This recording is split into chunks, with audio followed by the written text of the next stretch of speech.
Ahora les quería hablar un poquito sobre una herramienta para hacer data mining open source que se usa mucho en docencia que se llama Weka. Weka es un proyecto open source hecho en Java desarrollado en la Universidad de Waikato, en Nueva Zelanda. Y la gracia de Weka es que es súper compacto, a diferencia de cosas como scikit-learn o librerías de R, que da un ambiente súper cerrado para hacer data mining y es muy útil para comparar clasificadores y algoritmos de clustering en un ambiente simple y sin tener que programar. Esa es la idea. Entonces Weka tiene varios ambientes, un ambiente del explorador. Y en el explorador lo que uno puede hacer, un poquito esto, es abrir primero un dataset. Entonces Weka viene con varios datasets de ejemplo y vamos a abrir con el Weather Numeric, el mismo ejemplo de juguete que vimos antes, que tiene 14 ejemplos y tiene 5 atributos. Outlook, Temperature, Humidity, Windy, Play. Y uno puede saber si el atributo es categórico o numérico, ¿no? El Windy es categórico y nos muestra la distribución de las categorías. Play también es categórico, que es la clase, que nos muestra la distribución, que tenemos 9 casos de yes y 5 casos de no. Y para los atributos numéricos nos muestran cosas como estadísticas de resumen, como el mínimo, la máxima, la media y la desviación estándar. ¿Ya? Y uno puede ver su dataset, lo puede jugar también con Weka. Acá está nuestro dataset de Weather Nominal. Así la persona juega o no juega un deporte. Y Weka tiene un panel de clasificación en donde uno puede hacer experimentos y probar clasificadores. Y lo que tiene básicamente es muchos clasificadores, muchos algoritmos de clasificación, que vamos a ver los más importantes en la próxima clase, y con sus parámetros e hiperparámetros que uno puede escoger. Entonces, para este ejemplo uno podría hacer, por ejemplo, un decision tree, un árbol de decisión, que aún no les he enseñado lo que es, pero lo vamos a ver en la próxima clase. Y para evaluación vamos a usar cross-validation, que lo vamos a ver más ratito, pero la idea es que si yo hago correr esto, puedo ver el modelo que resultó, que más adelante les voy a explicar cómo se interpreta un árbol de decisión. Pero lo importante es que acá tengo información como el accuracy del modelo. Acá tendría el error rate, la tasa de error.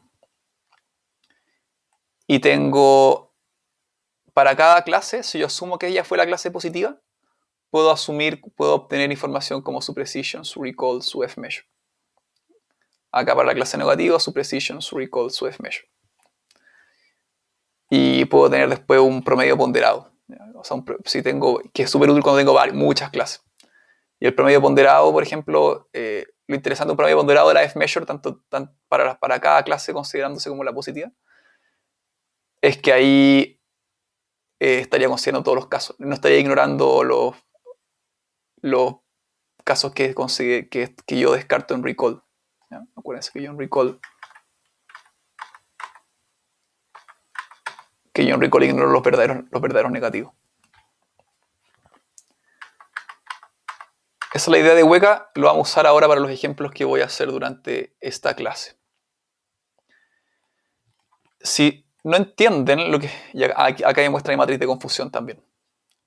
Entonces, lo que significa que cada fila es una evaluación por clase, es lo que me está diciendo que yo asumo en cada fila que esta clase es la clase positiva. Bueno, acá yes. Acá en esta asumo que esta es la clase positiva. Y cuando yo cambio mi supuesto de quién es la clase positiva, cambia la forma de mi matriz de quiénes son mis verdaderos positivos, mis falsos positivos, etc. Sobre esta misma matriz de confusión. Entonces puedo calcular estas estadísticas de nuevo. ¿Qué pasa ahora cuando tengo varias clases? ¿Cómo evalúo un clasificador de varias clases? Acá ya está más complicado porque sabemos que cosas como precision, recall, F-measure son solo para la clase positiva.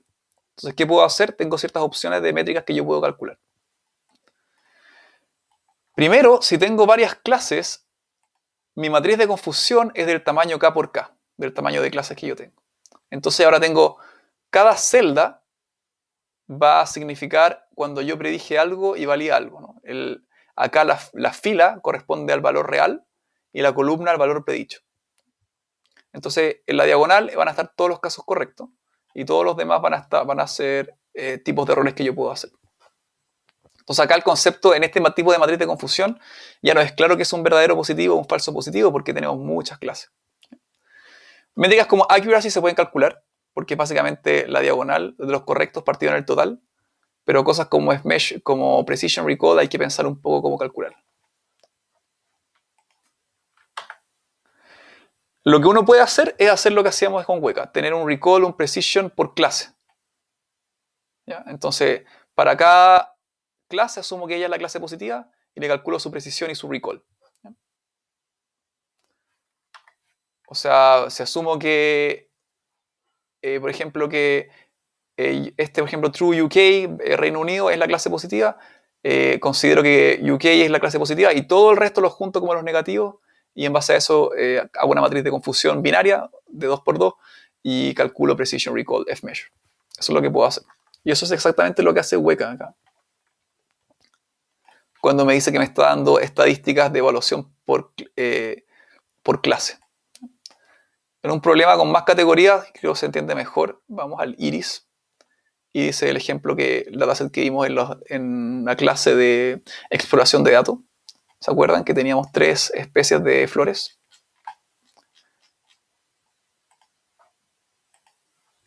Setosa versicolor virginica. Si yo acá entré en un árbol de decisión, voy a tener ahora para iris setosa una Precision Recall F-Measure, para versicolor un Precision Recall F-Measure, para virginica un Precision Recall F-Measure.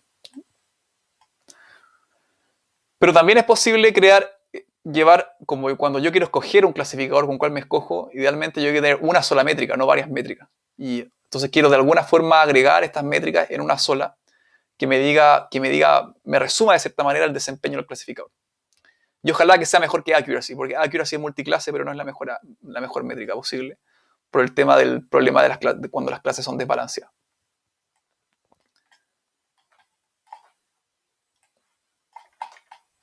¿Ya? Y para eso lo que uno puede hacer son micropromedios y macropromedios.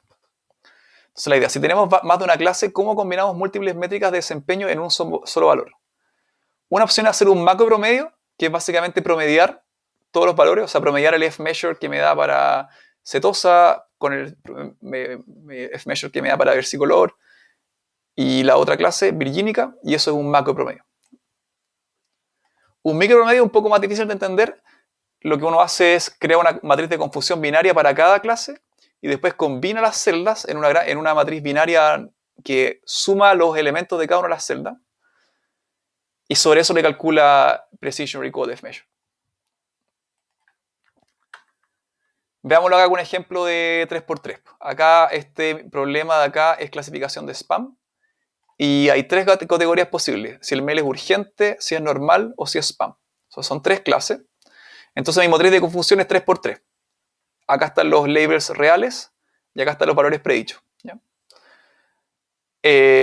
Entonces, yo podría tomar esta matriz 3×3 y calcularle, si hago macro promedios, como les decía, le puedo calcular precision a urgente, por ejemplo, asumiendo que urgente es la positiva y normal con spam es la negativa.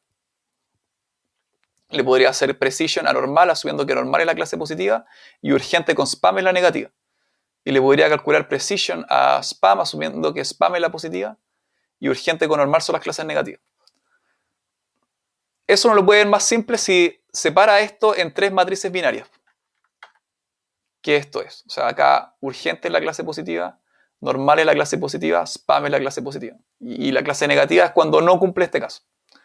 Entonces, al final convertí esta matriz de 3×3 en 3 matrices de 2×2 y le puedo calcular precision, recall, F-measure a cada una de estas matrices. Entonces, el macro promedio, yo solamente promedio la métrica de desempeño de cada matriz binaria. Mientras que en el micropromedio yo lo que hago es que combino estas 3 matrices en una nueva matriz 2×2, sumando los elementos de cada celda. ¿Ven? Acá tengo un 268 que es 200 más 60 más 8. ¿Ya? Acá tengo 33 más 55 más 11. Y a esta matriz yo le puedo calcular Precision Recall F-Measure y eso se llama un macro promedio. ¿Cuál es la diferencia? Un micropromedio está dominado por las clases más frecuentes. Entonces puede pasar que si hay mucho desbalance, el micropromedio va a estar dominado por la clase más frecuente. Mientras que el macropromedio solamente promedio estas 3 cosas. Entonces puede ser, si hay una clase minoritaria muy chiquitita, puede que le esté dando más importancia a la evaluación, a las métricas para esa clase minoritaria. Y eso son toda la gama de cosas que podemos hacer para evaluar un clasificador de múltiples categorías.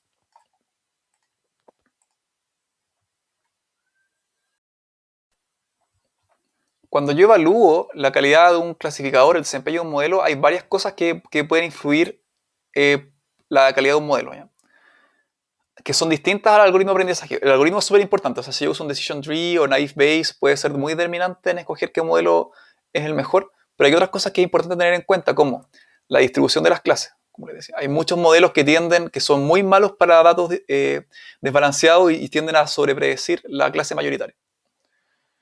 Si tengo costos de clasificación, estas matrices de costo, eso también puede influenciar al desempeño, porque puede que ciertos errores me importen más que otros. Y otra cosa que puede ser el tamaño de los datos de entrenamiento y testing.